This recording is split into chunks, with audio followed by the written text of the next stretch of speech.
नमस्कार, सुस्वागतम, वेलकम। मैं निधि शिमाली आपके अपने इस YouTube चैनल में आप सभी का स्वागत करती हूँ। आज मैं आपके सामने राहु और केतु की चर्चा लेकर उपस्थित हुई हूँ। अब आप सोच रहे होंगे कि राहु और केतु की चर्चा आज मैं क्यों करने वाली हूँ। तो जी हाँ, राहु और केतु की चर्चा इसलिए हो रही है क्योंकि राहु और केतु का जल्द ही राशि परिवर्तन होने जा रहा है। वर्तमान में राहु और केतु अपनी सम राशियां मेष और तुला में विराजमान है और 30 अक्टूबर को वे अपनी सम राशियां मीन और कन्या में प्रवेश कर जाएंगे। अब ये जो राहु का राशि परिवर्तन है, ये सभी राशियों पर बहुत गहरा इफेक्ट डालने वाला है। अब सबसे पहले आपको राहु और केतु के बारे में थोड़ा सा समझना होगा, पर उससे पहले मैं आपको बता दूं कि ये जो राशि परिवर्तन है ये 30 अक्टूबर को दोपहर 2:13 पर होगा और वे देवगुरु बृहस्पति की राशि मीन राशि में प्रवेश कर जाएंगे और पुनः 18 मई 2025 को राशि परिवर्तन शाम 4:35 पर होगा और वे राशि परिवर्तन करते हुए मीन से कुंभ राशि में प्रवेश करेंगे। अब आप सोच रहे होंगे कि राहु और केतु उल्टी चाल क्यों चल रहे हैं। देखिए, क्योंकि राहु और केतु छाया ग्रह है, हमेशा वक्री ग्रह इनको कहते हैं और ये हमेशा उल्टा ही चलते हैं।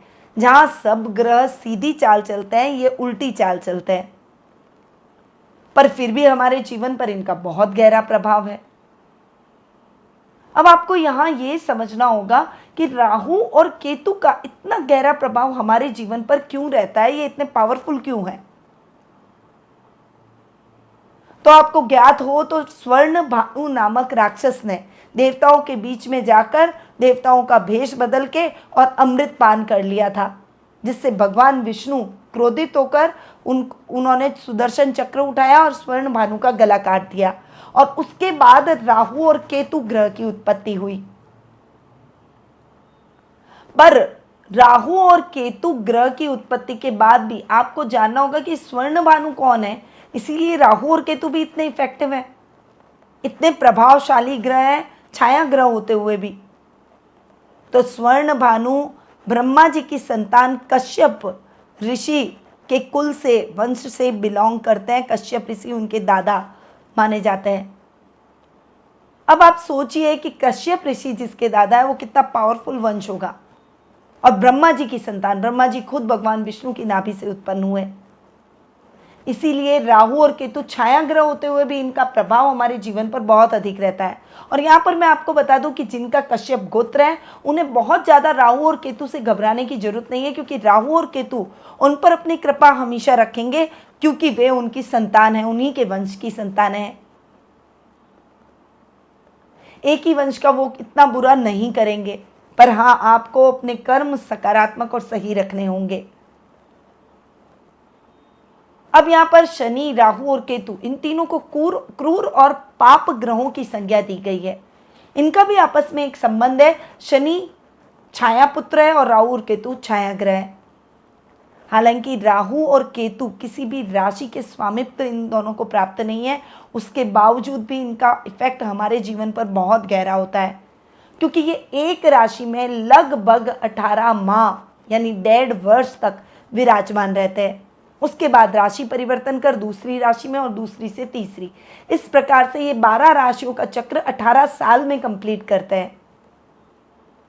तो इतने लंबे समय तक अगर ये किसी राशि में बैठेंगे तो ये बहुत अधिक प्रभाव हमारे जीवन पर और उस राशि पर भी डालेंगे। सभी राशियों को इसका इफेक्ट देखने को मिलेगा।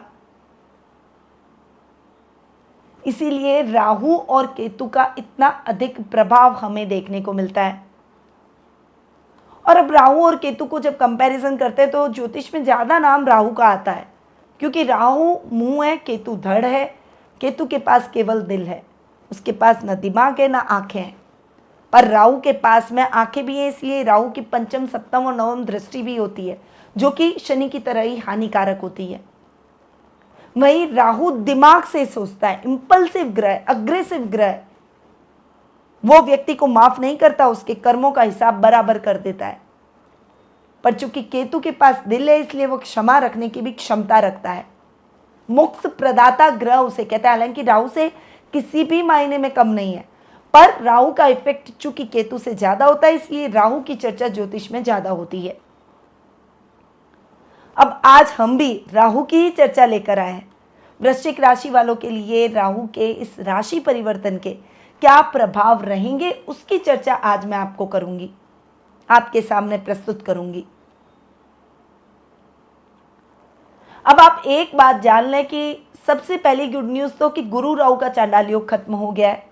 राहु के ऊपर से शनि की दृष्टि हट गई है, जिससे राहु की अग्रेसिवनेस थोड़ी सी कम हुई, और फिर देव गुरु बृहस्पति की राशि में राहु जाकर विराजमान हुए हैं, इसीलिए वो इतना ज्यादा नेगेटिव इफेक्ट किसी भी राशि को नहीं दिखाएंगे। हाँ, सावधानी के साथ उस जगह के हिसाब से रिजल्ट जरूर मिलेंगे, क्योंकि राहु की प्रवृत्ति है वो हट नहीं सकती है। पर उसके बावजूद भी आप ये बात ध्यान रखिएगा कि शनि, राहु और केतु देव गुरु बृहस्पति के घर में अगर बैठ जाए तो वो इतने खराब और बहुत ज्यादा अग्रेशन नहीं दिखाते, क्योंकि देव गुरु बृहस्पति देवताओं के गुरु हैं, तो गुरु का सम्मान तो ये भी करते हैं, चाहे इन्हें क्रूर और पापी ग्रह की संज्ञा ही क्यों न दी हो। अब यहां पर जानते हैं कि वृश्चिक राशि वालों के लिए राहु के इस राशि परिवर्तन का क्या प्रभाव देखने को मिलेगा। और इस राशि परिवर्तन की शुरुआत से पहले मैं आपको बता दूं कि ये जो मैं राशि परिवर्तन की गणना कर रही हूँ, ये चंद्र राशि पर, चंद्र गणनाओं पर आधारित है, और आपके वृश्चिक राशि और वृश्चिक लग्न दोनों के हिसाब से आप इसे देख सकते हैं, इन दोनों के हिसाब से समान रूप से प्रभावशाली है। अब आपकी राशि पर आते हैं, वृश्चिक राशि पर। वृश्चिक राशि वालों के लिए राहु जाकर बैठ रहे 5th हाउस में। अब 5th हाउस बहुत ही इंपॉर्टेंट ग्रह है, ये हमारे भूतकाल के आध्यात्म से जुड़ा हुआ है, स्पिरिचुअलिटी का घर इसे कहते हैं, संतान का घर इसे कहते हैं, और पढ़ाई का घर भी इसे माना जाता है। राहु यहां 5th हाउस में बैठ गए, तो ये थोड़ा इस घर को फ्लक्चुएट जरूर करेंगे, ये आप ध्यान रखिएगा। यानी संतान की कोई चिंता होना, या संतान गलत रास्ते पर चल निकलना, नशीले पदार्थों का सेवन वगैरह, ऐसी गलत आदतों की तरफ बढ़ जाना, इस प्रकार की गतिविधियां आपको देखने को मिल सकती है।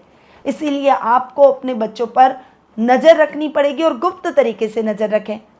उनके सामने अग्रेशन दिखाना, गुस्सा करना, उनके ऊपर क्रोध करके आप उन्हें नहीं सुधार सकते, वो विद्रोही हो जाएंगे।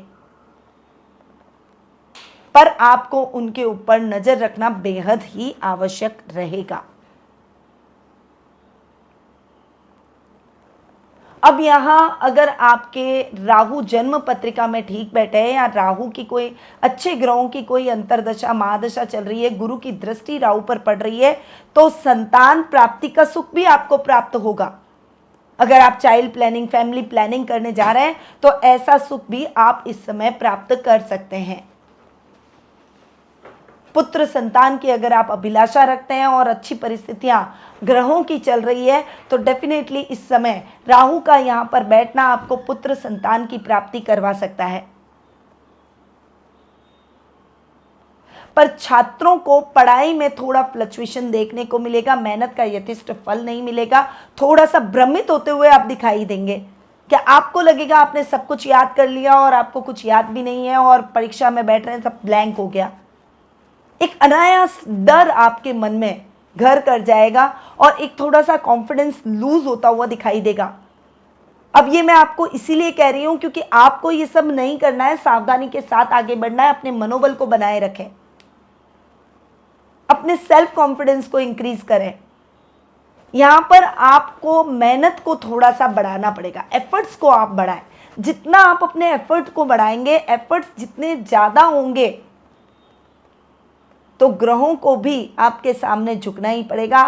कर्म सबसे बड़ा होता है व्यक्ति का, ये मैं हमेशा कहती हुई आई हूं कि कर्मा व्यक्ति का सबसे बड़ा होता है। कर्म के हिसाब से रिजल्ट जरूर मिलता है, भाग्य को भी झुकना पड़ता है, ग्रहों को भी अपनी चाल बदलनी पड़ती है या रिजल्ट बदलने पड़ते हैं। इसीलिए अपने कर्म को ईमानदारी से बढ़ाइए और करते चले जाइए। यहाँ पर डिस्ट्रैक्शन कई तरह के हो सकते हैं, जैसे गैजेट की तरफ, विपरीत लिंग की तरफ, इलेक्ट्रॉनिक आइटम्स की तरफ, घूमना फिरना, मौज शौक, मतलब गलत आदतों की तरफ, गलत मित्रों की तरफ आपका झुकाव हो सकता है और वो आपको पढ़ाई से डिस्ट्रैक्ट कर सकता है। पर आपको डिस्ट्रैक्ट नहीं होना है, ये ध्यान रखिएगा। हाँ, यहां 5th हाउस में राहु बैठकर आपको आध्यात्मिकता से जरूर जोड़ेंगे, क्योंकि ये आध्यात्मिकता का भाव है, ये आध्यात्मिकता का स्थान है, इसीलिए यहां आपकी स्पिरिचुअलिटी इंक्रीज होती हुई दिखाई देगी, जो कि आपको आत्म मंथन की तरफ प्रेरित करेगी। यानी आप अपनी जो कमियां हैं उनको पहचानेंगे और जो गलतियां हैं वो भी आपको पता चलेगी। अब आप इसमें क्या चेंजेस लाते हैं, इसको सुधार पाते हैं या नहीं, ये सब चीजें डिपेंड करती है आपके बिहेवियर पर, आपके क्रियाकलापों पर। आपको बस भ्रमित नहीं होना है, अपना विजन, अपना फोकस आपको बनाए रखना है। अगर आपने ये किया तो राहु के रिजल्ट आपको नेगेटिव नहीं मिलेंगे। अब आते हैं राहु की दृष्टियों पर कि राहु की दृष्टियां आपके लिए कैसी रहेगी। तो राहु की पंचम दृष्टि आपके नवम भाव पर पड़ रही है, इसीलिए आपको कोई भी रिस्की काम नहीं करने, लक को नहीं आजमाना। यानी ऐसे काम जिसमें लक फैक्टर काम करे, उन कार्यों को आप अवॉइड कर दें। जैसे आपने सोचा कि मैं शेयर्स में इन्वेस्ट कर दूं, मैं ट्रेडिंग कर लूं, मैं क्रिप्टो में कर लूं, नहीं करना है। अगर आप कर भी रहे हैं तो सोच समझ कर आगे बढ़े ऐसे कार्यों में, और करें तो लॉन्ग टर्म, मतलब आपने अपना पैसा रख लिया और फिर आप निश्चिंत हो गए कि बहुत साल 2 साल बाद में मैं अपने पैसे को वापस छेड़ूंगा या छेड़ूंगी, तब तक ये यहाँ पड़ा रहे, उसके बाद में मेरे को रिजल्ट अच्छे मिलेंगे, उसका इंतजार करें। पर कोशिश करें कि थोड़ा सा ऐसी चीजों में आप निवेश ना करें, उससे बचें। राहु की सप्तम दृष्टि आपके लाभ भाव पर पड़ेगी, जो कि ओवरऑल लाभ को थोड़ा सा वाइब्रेट कर सकती है, फ्लक्चुएट कर सकती है। आपको थोड़ा सा सावधानी के साथ ही आगे बढ़ना है। लाभ की स्थितियों में फ्लक्चुएशन आया तो आपने जो भी मेहनत की है, पैसा कमाया है, वो न्यूट्रल हो सकता है। यहां पर आपको अपने मित्रों को भी थोड़ा सा चयन करते समय सावधानी रखनी होगी कि कौन से मित्र आपके जीवन को आगे बढ़ा सकते हैं, सच्चे हैं, और कौन से आपको डिस्ट्रैक्ट कर रहे हैं। मतलब कुल मिला के इस समय जितना बैलेंस होकर, राहु क्या करता है, दिमाग में बहुत गलत फहमियां पैदा कर देता है, बहुत व्यक्ति को ओवर थिंकिंग कराता है और वो व्यक्ति को इस लेवल पर ले जाता है कि वो सही डिसीजन ना ले सके। पर हमें ऐसा नहीं करना है। हम जितना बैलेंस होकर धैर्य के साथ आगे बढ़ेंगे, उतनी ही गलतियां कम करेंगे और हम हमारे जीवन में आगे बढ़ पाएंगे। तो बस थोड़ा सा धैर्य और विनम्रता और बैलेंस होकर, माइंड को ठंडा रखते हुए बैलेंस होकर आप सोचें। हर चीज जल्दबाजी और अग्रेशन में ना करें। अब राहु की नवम दृष्टि आपकी खुद की राशि पर भी पड़ रही है, तो यहां आप भ्रमित भी हो सकते हैं। पर्सनैलिटी में कुछ अलग चेंज आपको देखने को मिलेंगे, थोड़ा अग्रेशन, थोड़ा भ्रमित होना, ओवर कॉन्फिडेंट हो जाना या फिर अंडर कॉन्फिडेंट हो जाना, एक अनायास डर, मैं ये करूं तो ये होगा या नहीं होगा, ऐसी परिस्थितियां आ सकती है। इसीलिए अपने अंदर के कॉन्फिडेंस को बनाए रखें, सेल्फ कॉन्फिडेंस को डाउन न होने दें, इस बात का ध्यान रखें। अगर इन चीज़ों पर आपने वर्क कर लिया, थोड़ा सा सावधानियों के साथ आप आगे बढ़े, तो राहु के रिजल्ट आपको नेगेटिव नहीं मिलेंगे। पर हमें कुछ उपायों के साथ भी आगे बढ़ना पड़ेगा, तभी आप राहु को सकारात्मक कर पाएंगे। अब राहु के रिजल्ट को पॉजिटिव करने के लिए अमावस्या के दिन पीपल के नीचे शाम ढलते समय 12 दीपक तेल के जलाएं। ये बहुत अच्छा उपाय राहु के शांति का या राहु के पॉजिटिव रिजल्ट का रहने वाला है। वहीं आपको एक बात और ध्यान रखनी है, जहां पुण्य का मौका मिले आपको पुण्य कर देना है। यानी किसी को दान करना है तो आप फटाफट से उसको जरूरत की चीज़ें दान करें। काली चीज़ों का भी आप दान कर सकते हैं। पशु पक्षियों के लिए रोजाना पानी की व्यवस्था आपको जरूर रखनी है, उनको दाना पानी जरूर खिलाएं। ये आप नियमित रूप से करें तो राहु आप पर प्रसन्न रहेंगे और बहुत ज़्यादा समस्याएं आपके जीवन में नहीं आएगी। तो इन उपायों के साथ आपको जरूर आगे बढ़ना होगा, तभी वृश्चिक राशि वालों को बेहतर परिणामों की प्राप्ति होगी। अब यहाँ पर मैं एक बात आपको और कहना चाहूँगी, यानी आपके ये बात मैं जोड़ना चाहूँगी कि आप अपनी जन्म पत्रिका में भी राहु की स्थिति को देखें।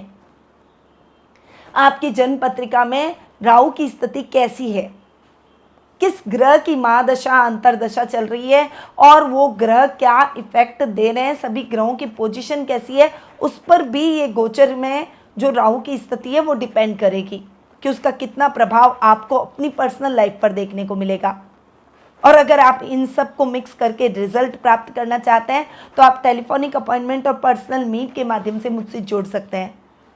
अधिक जानकारी के लिए स्क्रीन पे जो नंबर दिए गए हैं वहाँ आप कॉल या फिर व्हाट्सएप कर सकते हैं। अब मैं अपनी वाणी को यहीं विराम देती हूँ। स्वस्थ रहिए, व्यस्त रहिए, मस्त रहिए और हमेशा मुस्कुराते रहिए। जय श्री राधे कृष्णा।